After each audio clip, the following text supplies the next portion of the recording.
Jemi të habitur me këtë vendim, që thëmë drejten, mu do kësha shku në zyrët e PDK-s, po me gjithatë edhe në një vendim t'il, dhe faktën kështu e kupton edhe nga reagimi i gjyqtarit, që ka mendim ndarë, e habin e ti edhe ndarjen nga ky proces herë.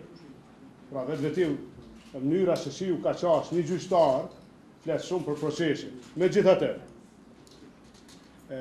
koalicioni LDK nisma, pasaj partnerët politik, këtë vendim e lexojnë kështu, që kjo e drejt që ju ka atribue PDK-s, përfundon me epilogun e kandidimit. Pra në momentin kur të gjitha këto drejta që ja ka dhonë PDK-s gjykata kushtetuese, përmbyllen me epilogun e kandidimit. Do të thotë, me rastin e kandidaturës, me epilogun e kësaj kandidature, që ne e dim cili është dështim, përmbyllet kjo e drejtë. Pyetja është shtrua se kush është grupi më i madh.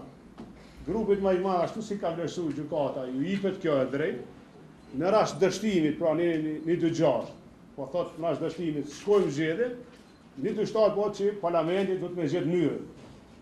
Pra, për ne përfundon çdo gjë me drejtat që është dhënë PDK-s deri në 1-2-6, deri në momentin e epilogut, që ne e dim që është dështim, me këtë rast parlamenti do të me zgjedh një zgjedhje, jemi pjesë e parlamentit, i kemi drejtat tona si parlamentar, si grup parlamentar, edhe do t'i propozojmë parlamentit zgjedhjen.